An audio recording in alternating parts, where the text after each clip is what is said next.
Hello, everybody. It is Friday, the 7th of August. Goodness me, we're well into August already. And hope you're all staying well and safe and happy. And I think it's very hot in some parts of the country. It's pretty hot up here in North Yorkshire. What's it like down there, Steph, today? Really hot. It was started yesterday, but sweltering up here, but it's going to be okay. Can't complain. Good. Now, this week in the ADHD Unlocked community, we have been looking at the subject of work and making work work. So whether you work in an office for an employer or a supermarket or a shop or a hospital, or you work for yourself or an employer at home, or you're self-employed outside of the home, we are looking at making work work because most adults with ADHD at some point or another have some kind of challenge with their working environment. Now, as adult ADHDers, we are much more likely to be unemployed. We are much more likely to change jobs more frequently, to be under disciplinary procedures for all sorts of things, including being late or maybe gobbing off at people that we shouldn't because we don't suffer fools too gladly, and all sorts of issues to do with being distracted and not getting projects and tasks finished on time, being inconsistent. So we've been looking at how to make work work, looking at how we can have accommodations for that from our employer or from the government, from access to work, and just tips and hints to manage distractions and all sorts of stuff. But it's a massive subject, isn't it, Steph? And I think it affects nearly every single adult ADHDer that we come across. Yeah, it's a huge one. It's really difficult. We've been talking about in the group whether being employed versus self-employed, kind of which one suits an ADHD best, because it's interesting. Because both come with its advantages and disadvantages, as we spoke about. The biggest kind of disadvantage I've seen with clients that come to me for coaching in the workplace is that a lot of the time they just don't have kind of control and ownership over what they are doing. And the most difficult thing for us is like kind of picking up someone else's work or instructions being delivered by a manager. And because we don't want to appear, a little bit, I don't know, like we're not listening, a bit distracted, or, we want to, show ourselves to be that we're clever and we're willing to do the job. And that's another problem. We say yes to way too many things without consulting our calendar, checking what we've got on because of the people pleasing element. And so all these things, so many more things combine to kind of add up to non-performance or even just working massively too hard and ending up into kind of burnout, which I see a lot with my doctors and lawyers that I coach. Yeah, and burnout and managing those energy levels and the inconsistencies, I think is one of the biggest issues that we have to face in the workplace, because most neurotypical people can kind of manage their time. They don't have that overwhelm and those bursts of activity, bursts of hyper focus, for example, and then periods where they're not as hyper focused. So it's just managing the energy, I think, is really challenging. And also that drive to be in control, and that drive to not suffer fools and think, well, I can do this better myself, leads us into self-employment. And we do tend to have those entrepreneurial risk-taking traits. So, but it's tricky because if you are self-employed, then you need the self-discipline, particularly in order to get tasks done. And you might be driven to do certain tasks really well, and able to do certain tasks really well, but the admin is often a problem when you're self-employed.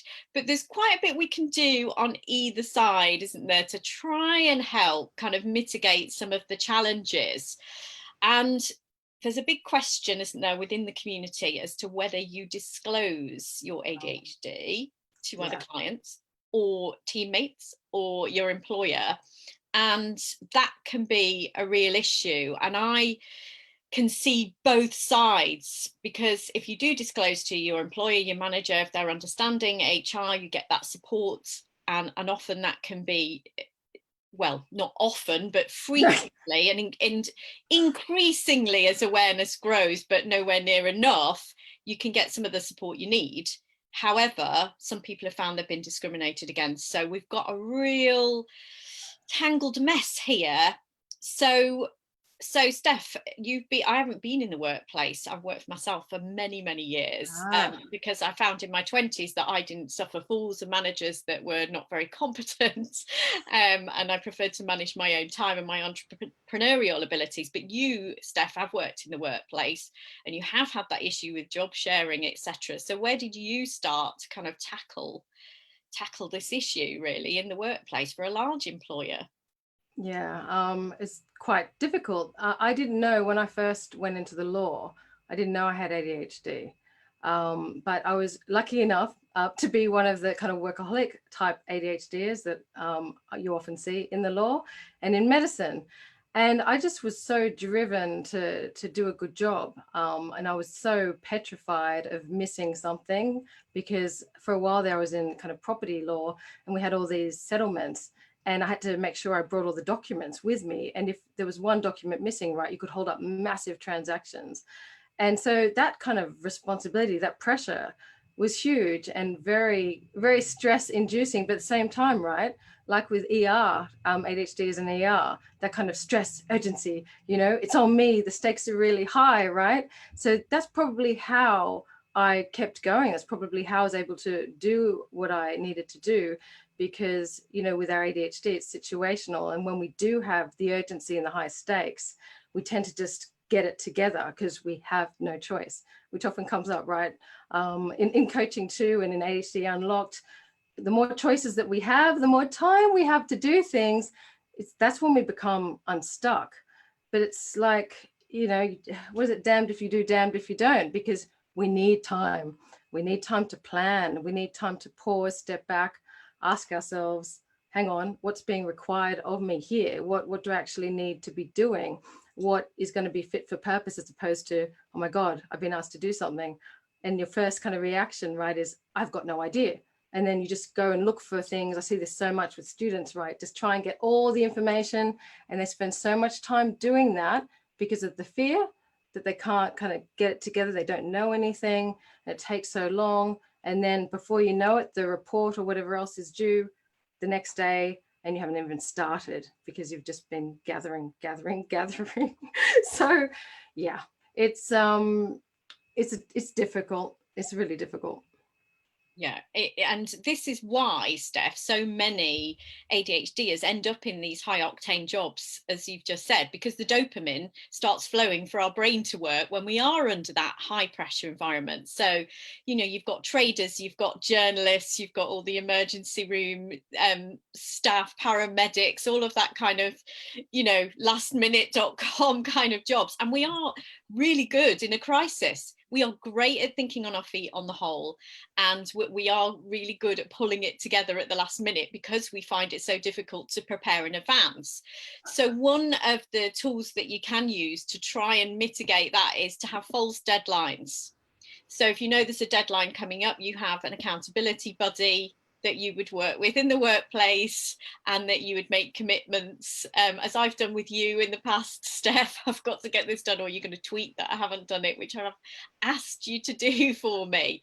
And those kind of things can work really well if you're not fortunate enough to be in a high pressure environment as you were, or a trader or a journalist, where you are having to think on your feet at the last minute, and you are having to fit yourself more into those molds. So the difficulty with disclosing is, as we've said, with the understanding employer, but I think it's well worth doing if you are struggling. What do you think, Steph? This is tough. I've had a few clients that have been reluctant to disclose, even though, I'm very big on let's advocate, let's understand our ADHD, let's embrace it.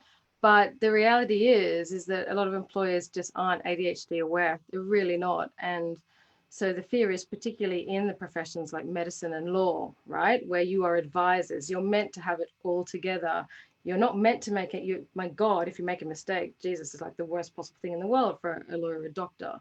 And so in those professions, particularly where you do find so many ADHDers, they're very reluctant to disclose. I mean, I disclosed once, I was I was a senior lawyer. When I got diagnosed, I was senior, I had a track record anyway. I had my reputation.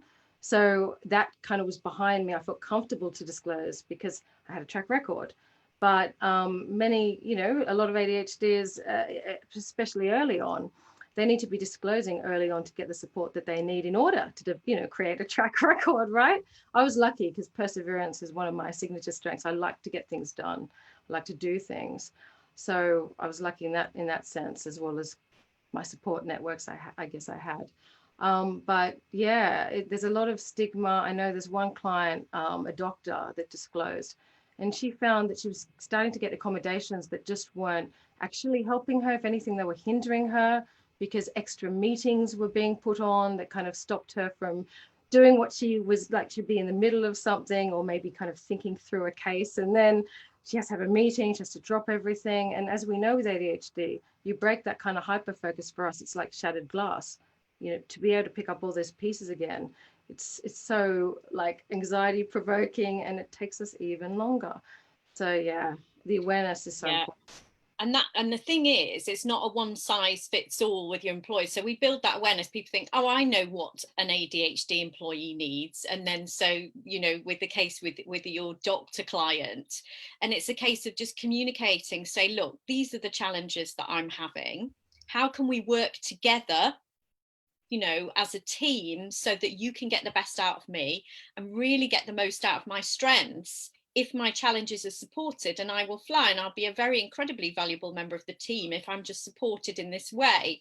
So it is about, thinking of yourself as an individual and kind of accommodating that.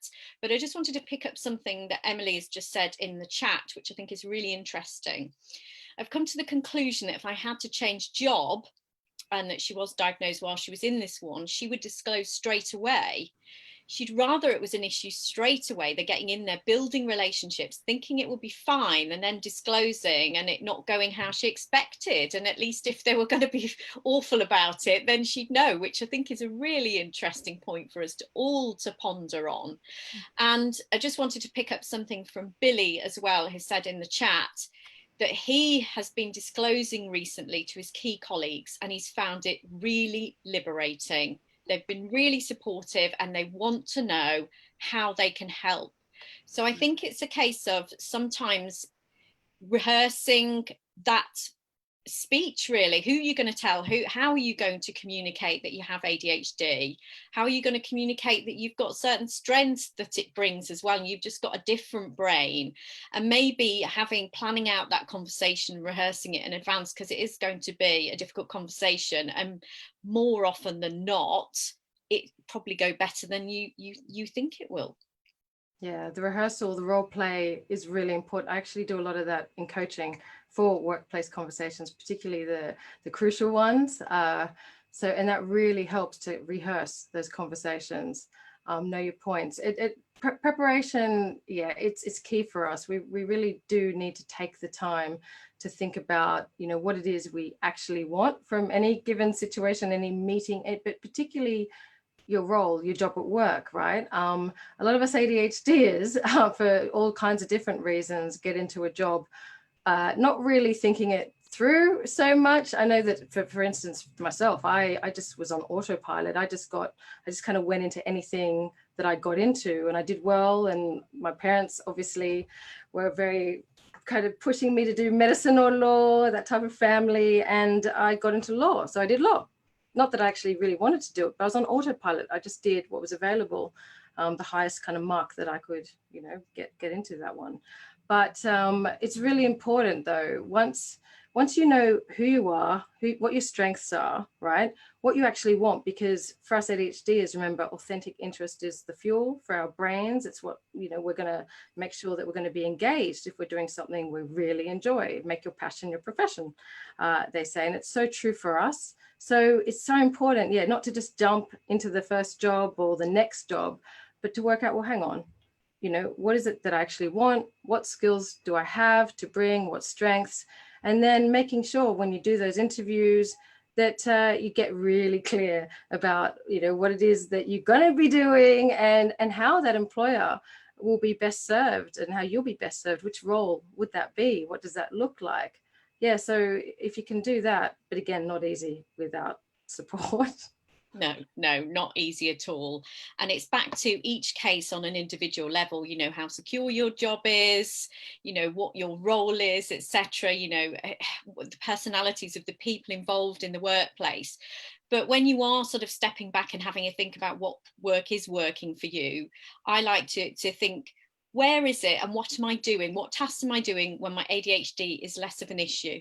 And I'm not having to really force myself and I'm in flow, much more likely to do that. And that will help guide you for using your strengths to their best ability so that your ADHD is less of an issue. We've been covering within the ADHD Unlocked members community this week loads and loads of tips and hints as to how to focus better at work and all sorts of stuff.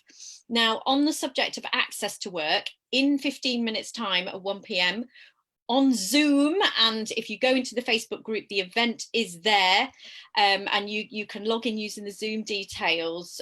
We're going to be doing an implementation session for talking you through the access to work application if you would like that support and accommodations, what it is and how it works, etc. So do join us in 15 minutes if you can. And so that's 1 o'clock on Zoom. So if you look in the Facebook group, ADHD Unlocked Community, the event will be there. And it's really, really exciting to be doing this session. There's so much we cover with work. We will be doing some deep dives back into the subject of work over the next few weeks. And next week, we are looking at barriers to getting things done, which will help you not only in the workplace, but in the home as well. So we're looking at barriers to getting your to-do list done. So we're going to do a bit of a deep dive into that. But we're going to go and have a biscuit and a cup of tea. Well, I am. Before we start at 1 o'clock. So those of you that can make it, look at the Zoom details. And if you can't, we will see you back here next Friday. Or if you want to join as a member, it's adhdunlocked.co.uk. And if so, we'll see you on Monday for a week of the barriers to getting things done. So everybody take care and have a great weekend. And hopefully we'll see lots of you in about 13 minutes time at 1 p.m. on Friday, the 7th of August. So take care and we will see you all soon. Thank you. Bye-bye.